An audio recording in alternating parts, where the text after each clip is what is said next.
Welcome to Turn Writing Fair Round podcast. Simple methods to overcome fear and start writing again. I'm Elise Hittinger, and I'm the host for your journey to courage. This is episode 91, Nervous System Takeover.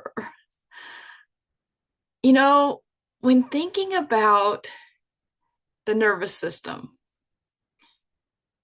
and having it just take over, we don't even realize it happens.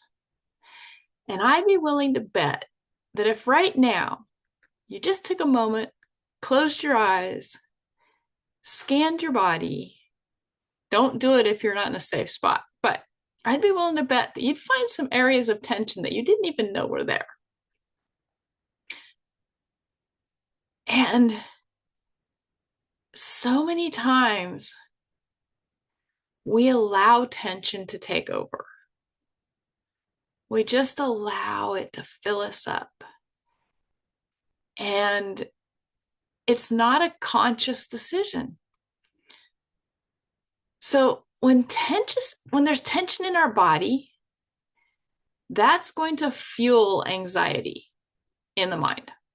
It's a fuel for it. And if we can cut that tension off, it cuts off one source of fuel for anxiety. So I really want you to just take that minute sometime today, sit down in a quiet spot, and really start with where your anxiety resides. Like for me, it's usually my throat, my stomach. Start there. Really feel that anxiety and that tension in your body and start just releasing it. And you can work out from there. Once you feel really good with your main portion of your body that feels tension, let go of the next little bit. Let go of the next little bit. And one of the good ways to do this is as you're feeling that tension, exaggerate it. Really feel it. Like if you've got tension in your shoulders, scrunch your shoulders even more and then release them. This is what I do with my horses. And to convert it into doing it with me has been huge. So with the horses, I put my hands all over their body while they're grooming. And if I feel tension, I will put more tension on that spot until they release. And then they get huge releases, especially in the flank. It's so crazy to know how many horses you touch their flank and they flinch. Whereas if you just help them release that tension there, it's gone. And then they know how to release it. Same thing with us. We need to learn how to feel the tension, increase the tension a little bit, and then let it go. The second thing that we don't normally think about with anxiety and fear and nervousness is it's really almost the exact same as excitement. If you think about the example I like to use the most is a roller coaster. If you think about going on a roller coaster and you think about the excitement of going on the roller coaster, but then you think about the nervousness of going on the roller coaster, usually you're either excited about it or you're really nervous about it and maybe not even do it. And that's just an example of how nervousness, anxiety hold us back. We don't get on the roller coaster.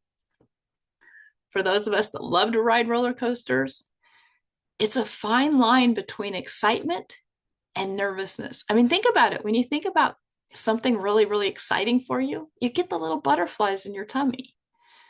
Well, when you think about something nervous or anxious, you get the little butterflies in your tummy. It's pretty much the same feeling, but we give it labels and we may mislabel it, or we haven't figured out how to shift it from the label of anxious to the label of excitement. Think about riding your horse and think, oh my gosh, I'm so anxious. And then you think, oh my gosh, I'm so excited. I'm so excited to go ride my horse. It's the same kind of feeling, but just a different perspective on that feeling. And then the third thing is, as soon as we're starting to feel that tension fuels what ifs. And that's a vicious cycle. So you get the, what if I fall off? What if I get hurt? What if my horse bucks? What if my horse bolts? What if? So you start with tension in your body, which if you have tension in your body, you're not as good a rider. You're carrying that tension. And to be really flexible, we expect our horses to be flexible. When we hold tension, we're not flexible. Try and hold tension in your arms and be flexible. You can't. Or hold tension in a fist. Hold tension in a fist and then wiggle your fingers. You can't do both. So with that tension comes the what ifs. And the what ifs also are helping the tension hold us back even further. And it's a vicious cycle.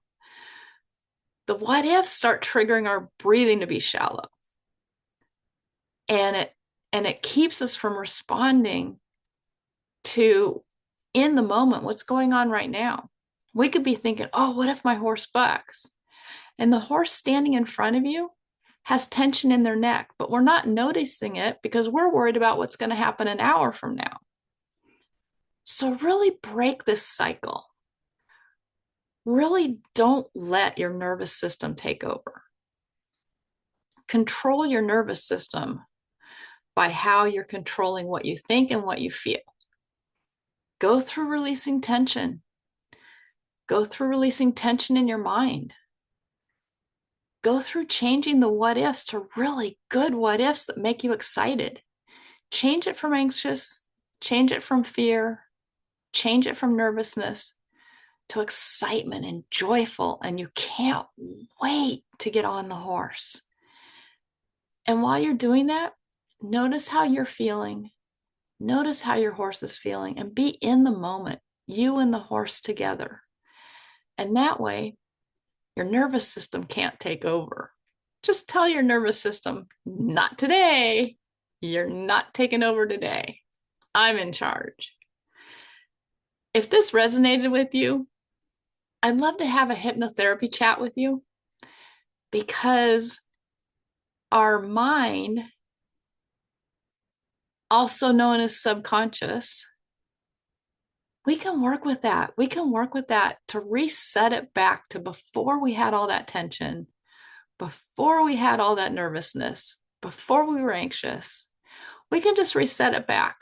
And then we can make the choices of what we allow to take over and what we don't allow. Instead of just having our subconscious mind go, I'm going to keep you safe. I'm taking over. Anyway, I'll put a link in the description if you'd like to have a chat and see if it'd be a good fit for you to carry on your journey to not letting your nervous system take over. Take control of your nervous system today. See you guys later.